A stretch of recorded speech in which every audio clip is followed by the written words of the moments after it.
alumni panel. So again, I'm still Tim Panfill, and I'm going to be moderating the alumni panel. This morning, you're all going to have the opportunity to meet 5 outstanding alumni. And let me just go through some quick introductions. Our first panelist is Julian Armstrong. Julian is a veteran of the United States Army, and we certainly thank you for your service, Julian. He completed his undergraduate degree in vocational rehabilitation at the University of Arkansas, and then later went on to complete Elmhurst Masters of Science in Nursing through our direct entry program. Julian is currently finishing up his doctorate in nurse anesthesia at Rosalind Franklin University. Our second panelist is Liz Ferhati.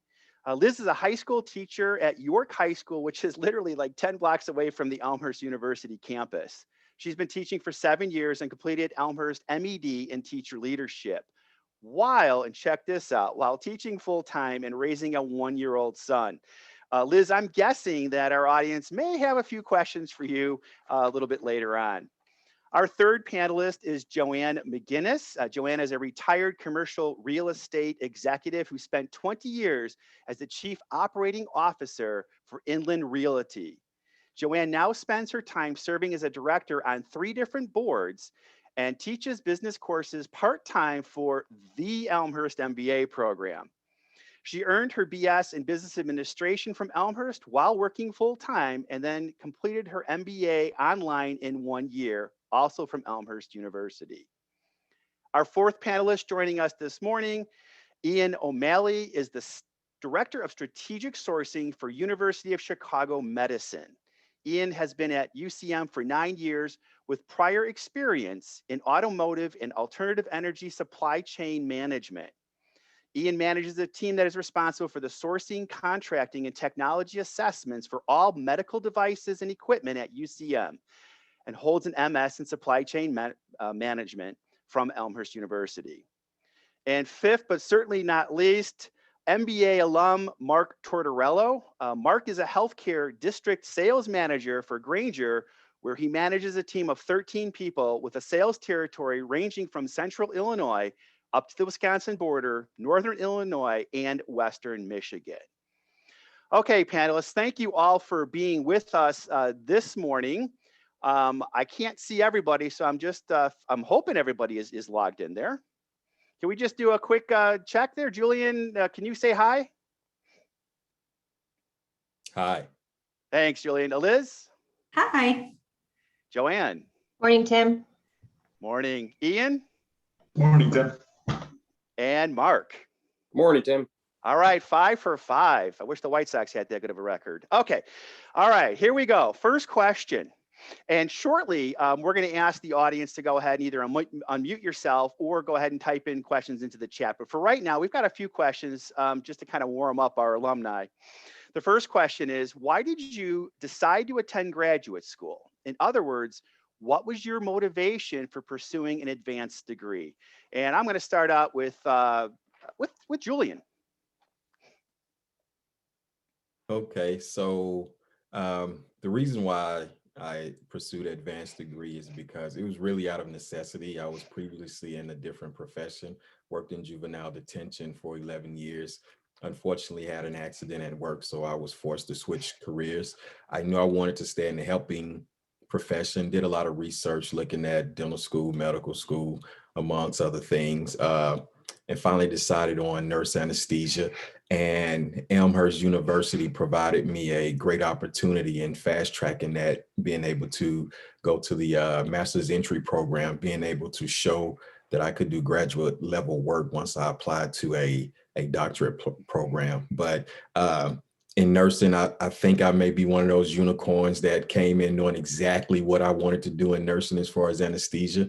And thankfully, Elmhurst University gave me an opportunity to fast track that. So still on pace with that goal. Thanks, Julian.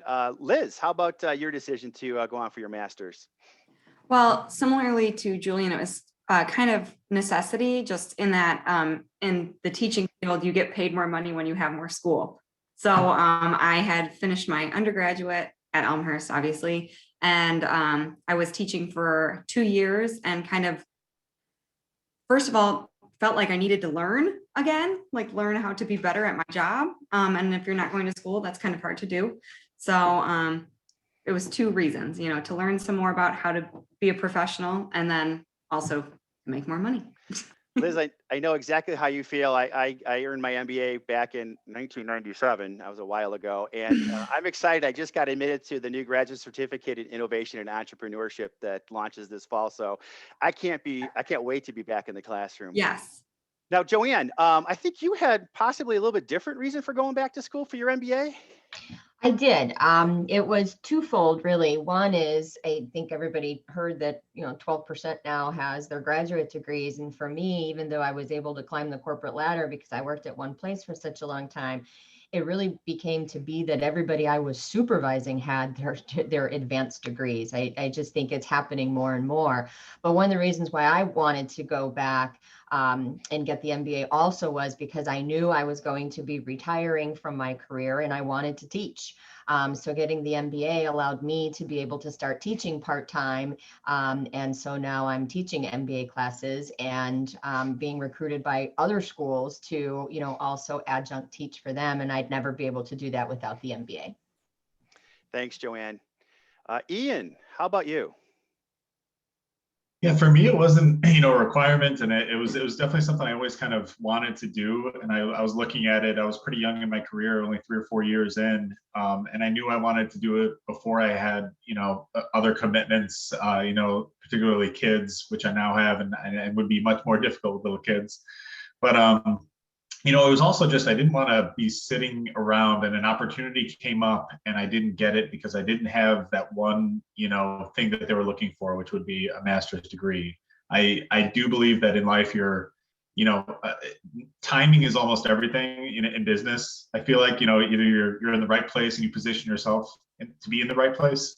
And getting an MBA or a master's degree really does position you for when that opportunity comes up, you're ready for it.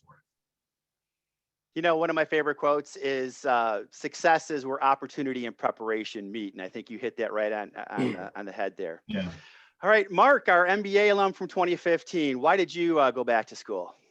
For me, Tim, it was similar to Ian, actually. It wasn't necessarily a requirement, but really an investment in myself. And, my company gave me an opportunity to help with some of the financial costs for it.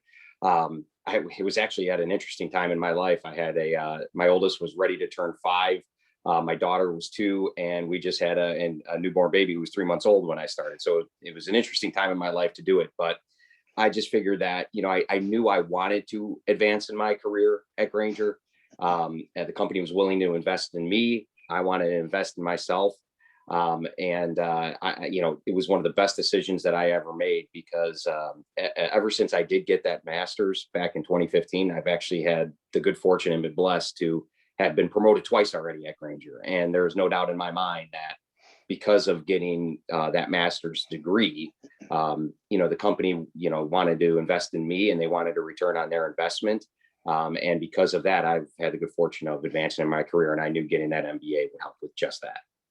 Mark, you mentioned something that I've heard over and over again, and mind you, I've been in higher education for 27 years, primarily on the adult non-traditional and the graduate admissions front, and always hearing students talking about now is not the right time to go back to school. I'm getting married, my wife is having a kid, I've got a new project or assignment at work. And what I try to tell them is that as we get older and our lives become more complicated, it's more and more difficult to go back to school. Yep. So, I always encourage folks, do it early, as soon as you can, because there's never going to be an ideal time to go back to school. You're just going to have to make it a priority and work on your time management skills. But thank you all for your responses. The second question, and I'm going to actually start with Liz, kind of shake up the deck or mix up the deck here a little bit. Liz, what was the best part of your graduate school experience at Elmhurst? That is really hard to choose one thing because truthfully, there's 3 things that stick out to me. First of all, the content. Every class that I took in my graduate program was useful, like every single one, even the one that I really didn't like. I used the most. Like it was a law class for students with IEPs and 504s. And I was like, oh my God, I'm reading law. But now with my meetings with my students, I'm such a good advocate for them. So the content, number one. Number two, the cohort experience. I'm still in connection with probably at least 50% of the people that I went through my program with. And that was, 4 years ago, even though we're all through different school buildings. And then lastly, the faculty. I've had opportunities to publish research. I'm still in touch with Elmhurst faculty from my graduate program.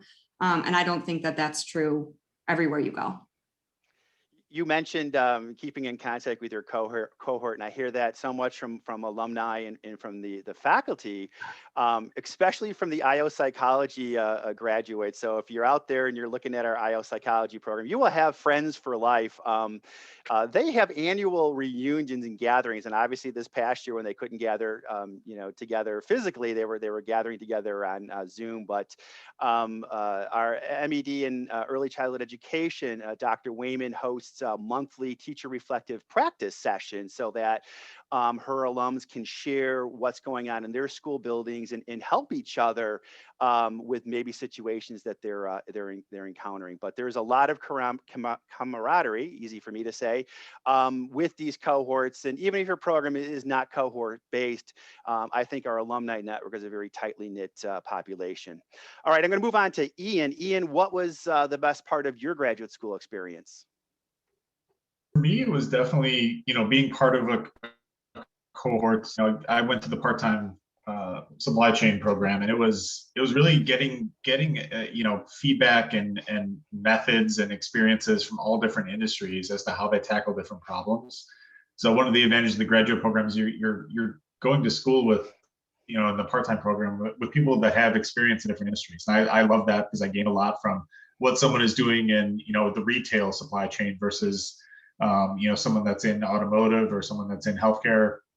So really getting those different experiences, and those projects are, roundtable discussion-based projects. You're really brainstorming, talking about different trends in the industry, problems in the global markets. So it was really good to have those discussions with different people of different experience levels. There was people that were, I was, again, young in my career. There were people that were 20, 30 years in their career in these programs, and it was just a real wealth of experience to work on these projects with people like that. Thanks, Ian. Julian, how about you? What's the best part of the experience you had in the MENP program? A few things, just like Liz, the cohort that I was a part of, we're still very, very close. We still get together periodically, go out, catch up, see what each other, what we're doing right now, goals we've met, those type of things. Another thing was, so I'm really big on cultural diversity and being able to meet different people from different cultures, learn from them. They learned from me. That was one of the things that I really enjoyed. I met one of my professors there, Don Zabricki, who's passed away since then, but we developed a great relationship. We couldn't have been more polar opposites on paper. And the relationship that I developed with her just restored a lot of things in me that I had recently lost. So that's a relationship that I would never ever forget, and I would tout her praises to the end of time. Thanks, Julian. Our MBA alums, Mark and Joanne, you have anything that you'd like to share? Go ahead, Joanne. I would say my answers may be a little different than everyone else's. The faculty and staff made the experience one that I don't think I would have gotten at other schools. The faculty are so dedicated to seeing you through the program and helping you get to the finish line in any way they can, whether it's their responsiveness. I mean, I had all my professors' cell phone numbers. I could text them a question and get a response right away. They would hold office hours in case you wanted a face-to-face meeting or you needed extra help with something. And they were always just there for you and so responsive, and the staff as well. They designed a program for me so that I could finish in a year. I mean, they just go out of their way to really making sure that you have a good experience in the program and that you can make it work for your life. They were flexible when I had to travel for work. They were flexible, for other people in my cohort. We had single moms who, had scheduling conflicts. I mean, they were just so accommodating. And I'd say that was right all the way through the staff as well, whether it was a technology issue, you'd always get a person, and it would happen so quickly that that personal attention, I think, really made it much easier for me to finish. Thanks, Joanne. Mark? Yeah, I pretty much echo what everybody says. I totally agree. The faculty was second to none. I appreciated the flexibility that they gave a lot of us being business professionals and recognizing that. The cohort experience, to this day, we still keep in touch. And I graduated 5 years ago. Actually, I take that back, 6 years ago, because I was February. So 6 years ago, it's been now. The one thing that I would kind of piggyback off of a little bit what Julian said that cannot be understated is the diversity. And when I talk about diversity, it's cultural diversity, but generational diversity too.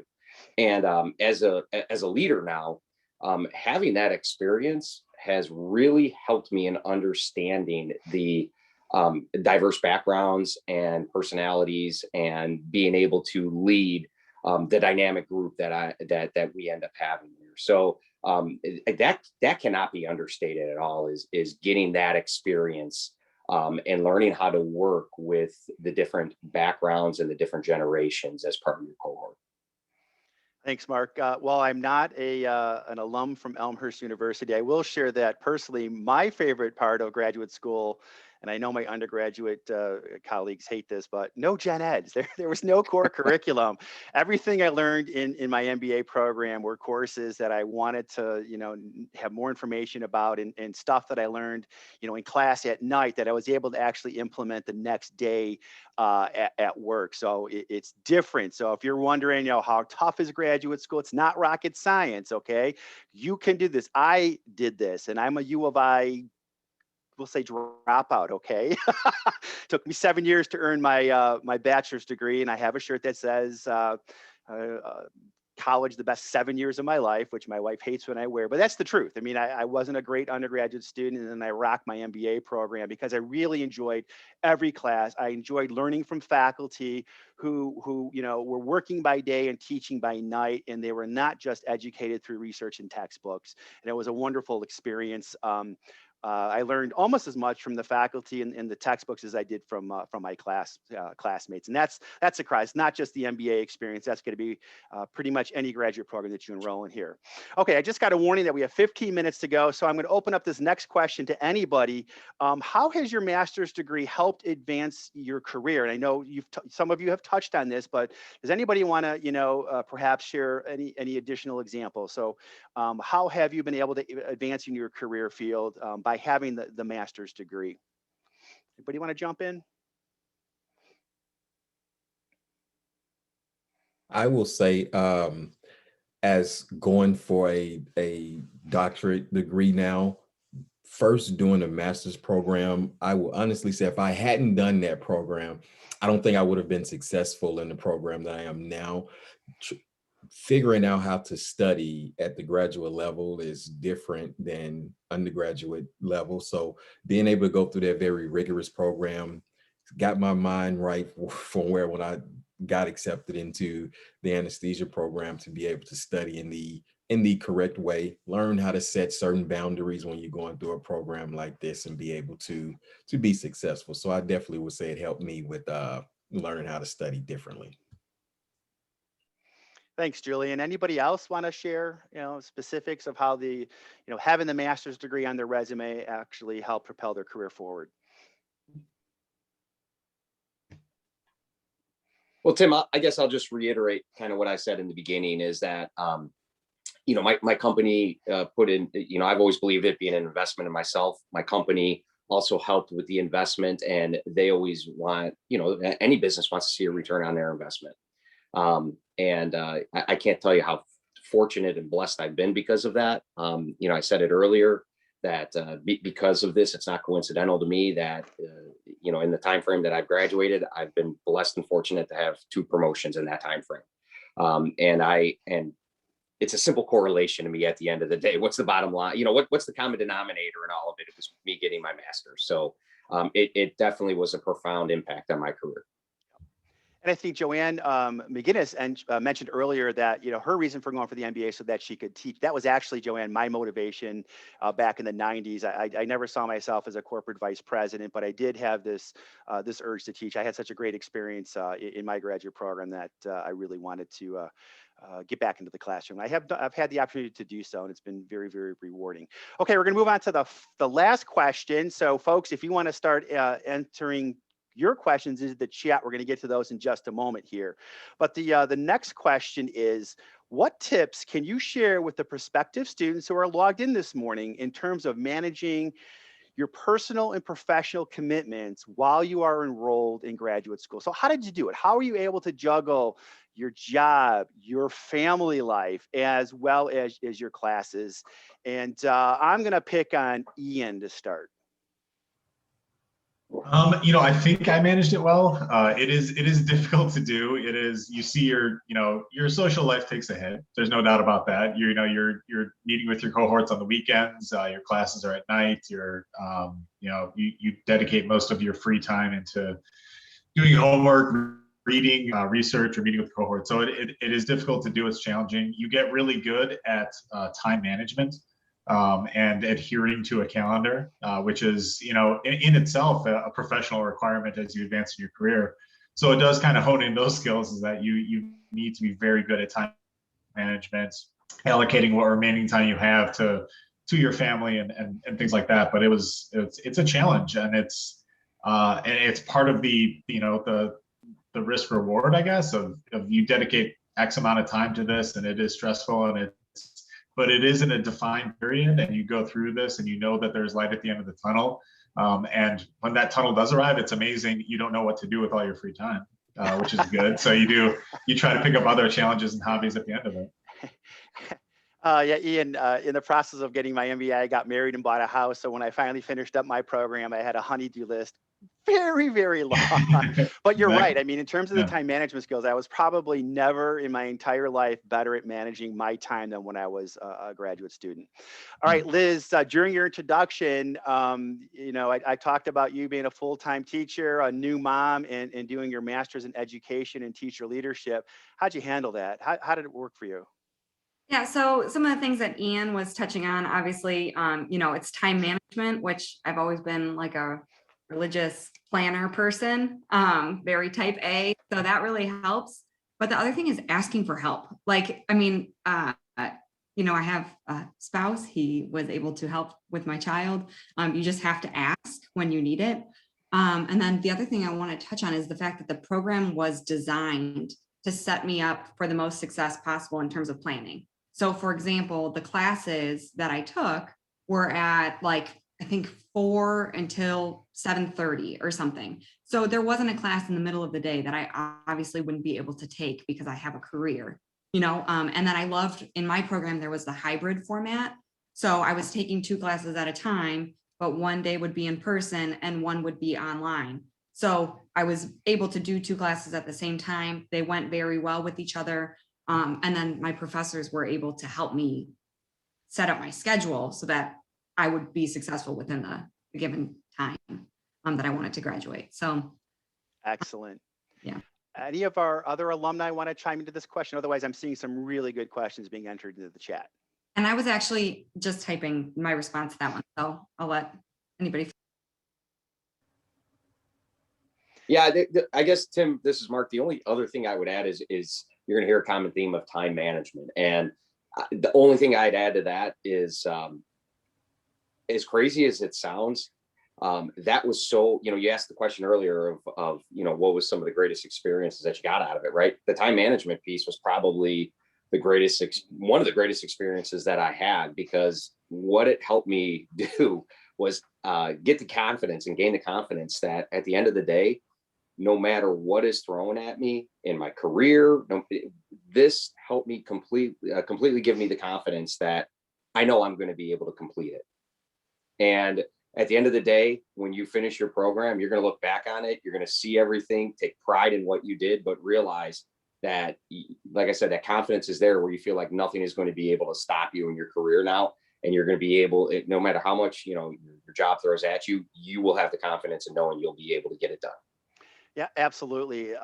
Completing a graduate degree is definitely a confidence builder. Yep. Thanks so much, Mark. All right, I'm going to go to some chat questions Hey, here. Tim, if I could Go ahead. make Sure, this Joanne, I'm real sorry. quick, one comment to piggyback off of what Mark said. The one thing that I felt when I finished was, oh my God, that went by so fast. And I think, and now that I'm teaching, I tell my students that all the time, even if you're in the front end of this, that when you get through it, you look back and you're like, wow, that went by so fast. And, 1 year or 2 year commitment seems like a lot now, but now at commencement, students all come to me and they all say, you were so right. That just flew by. I'm so, so it seems like a long road ahead, but I promise you, you'll look back and say, I can't believe how fast that went. It's kind of like raising kids. You blink in one moment, they're a baby and you're changing their diapers, and in the next moment you blink and they're in college. And it's like, how did that happen? But thank you so much, Joanne.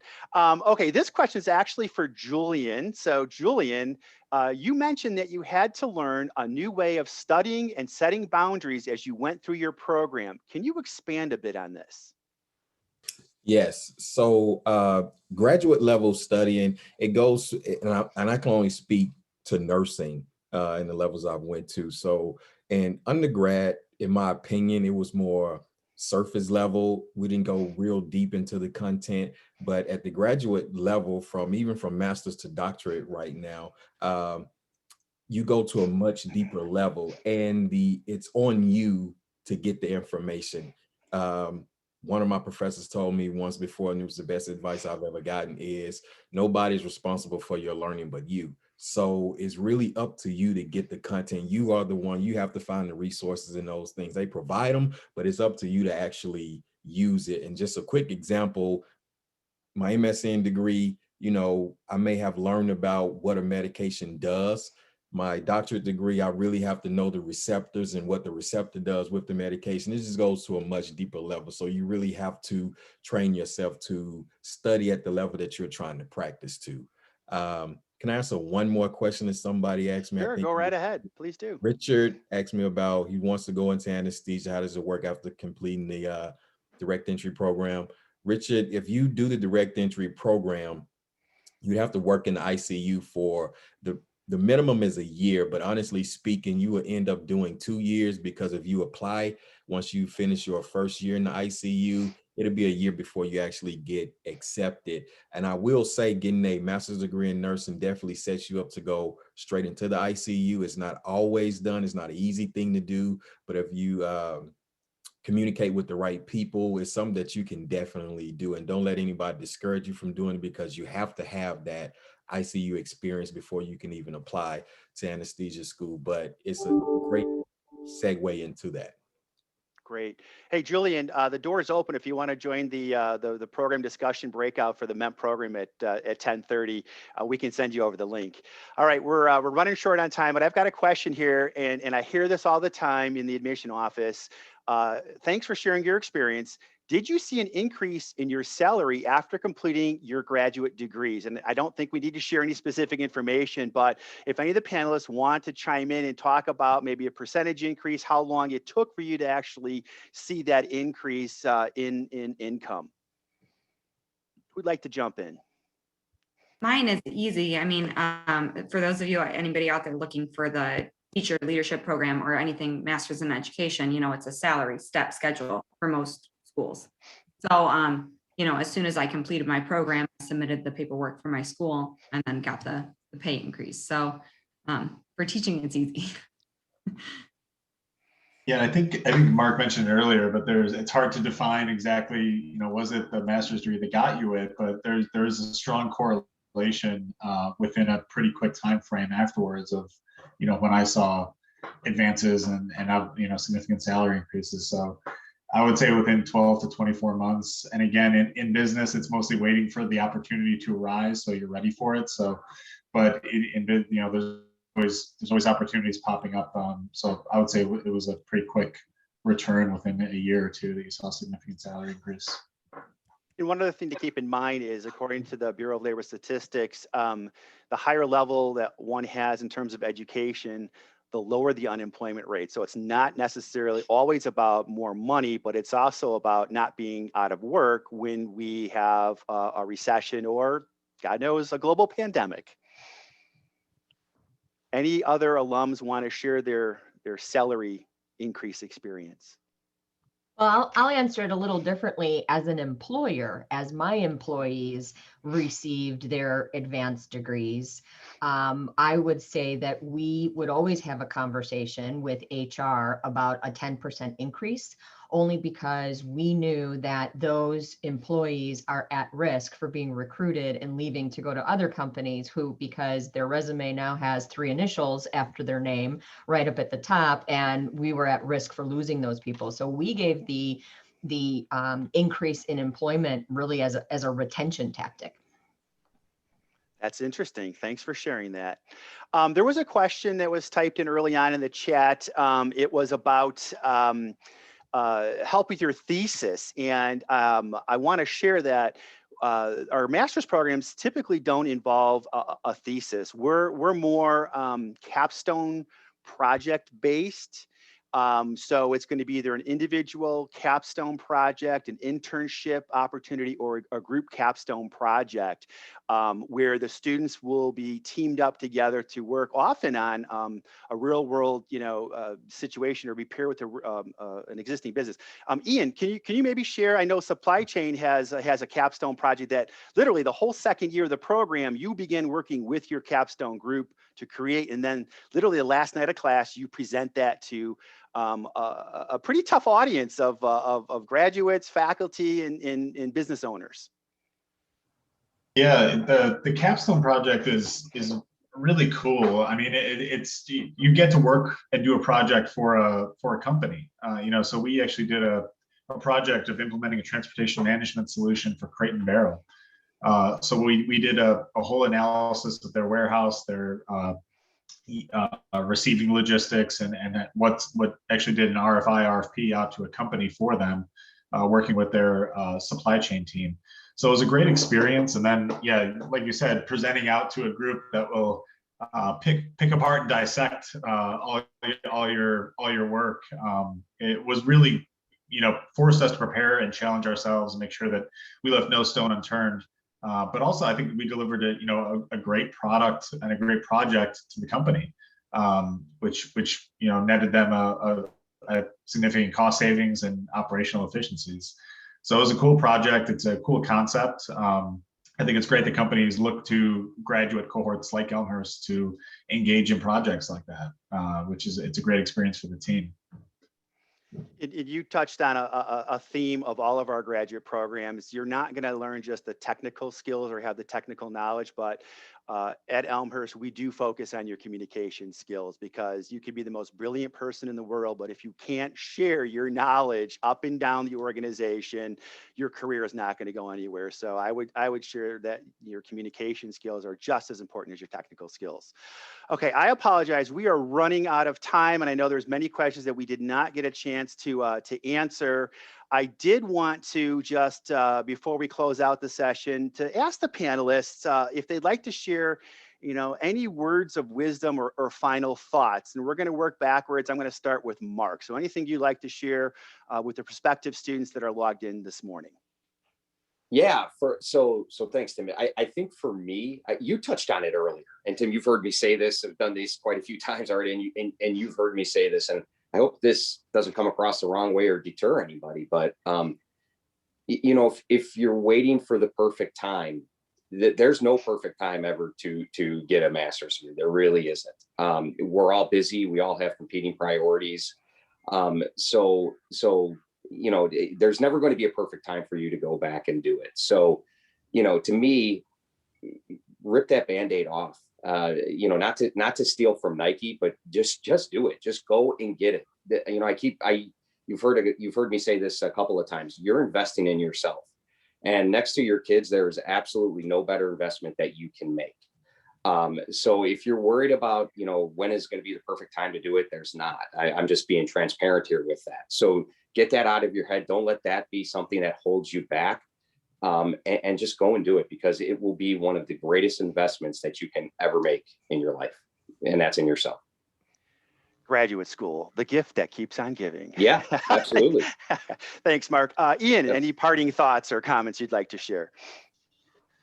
Yeah, I would echo Mark's comments. I think there is an aspect of you sit on it too long, and like we said with raising kids, 10 years goes by. So it is kind of a decision where you should and you have to make it.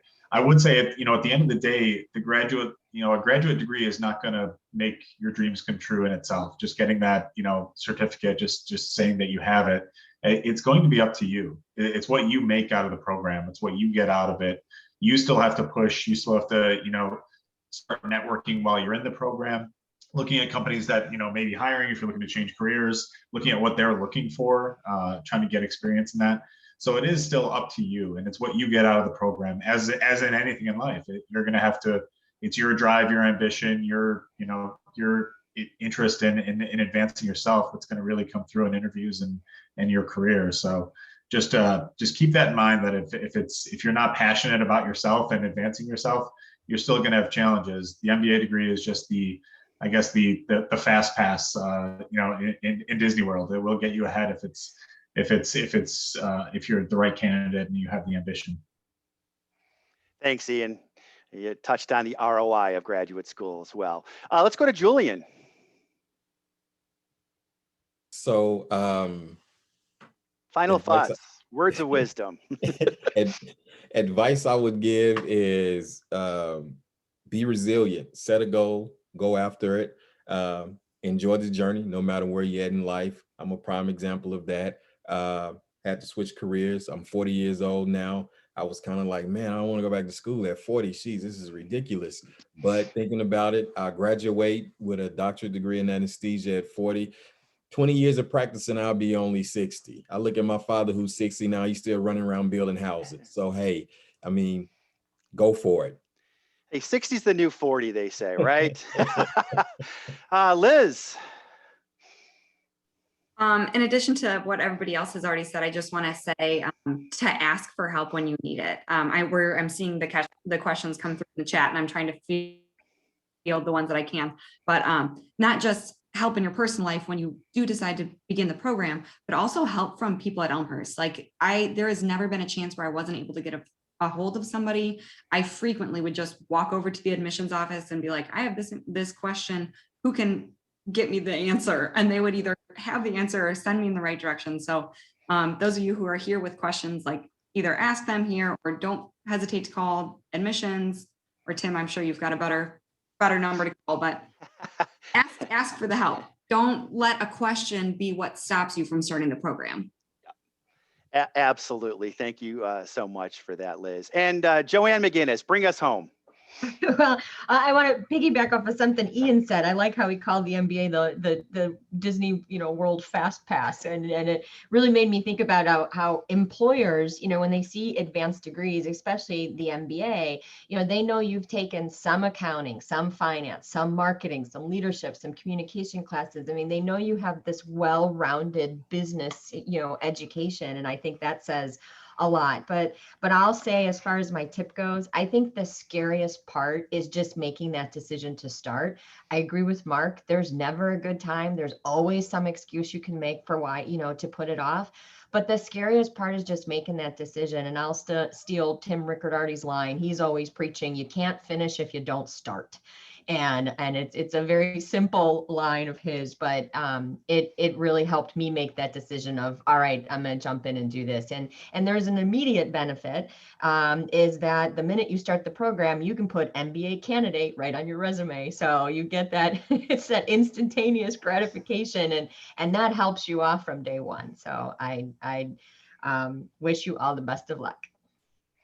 Once again, thank you to our 5 alumni panelists. You, as usual, did a wonderful job sharing your experiences in school and in your careers.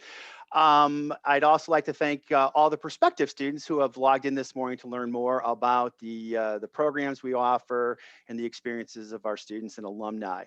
That concludes the alumni panel portion, and we're going to stop recording and turn things over to Megan